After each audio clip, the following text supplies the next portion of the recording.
Mødte frisk og begejstret på jobbet. Det var 1. november vist nok.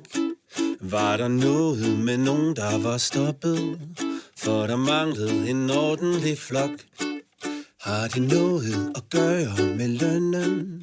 Hyren er jo nok lidt skævt fordelt. Datteren får mindre end sønnen. Derfor er kvinderne stoppet helt. Og væk er Susanne, Birgitte og Hanne, og Tove og Anne, og Lissi og Kis. Foruden Agnete, Elisa og Grete, og Anne Marete, og Molly og Lis.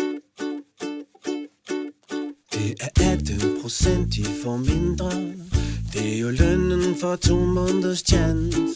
De tager fri fra den 1. november, så nu svarer deres løn til en mand. Jeg vil gerne Susanne, Birgitte og Hanne, og Tove og Anne, og Lissi og Kis.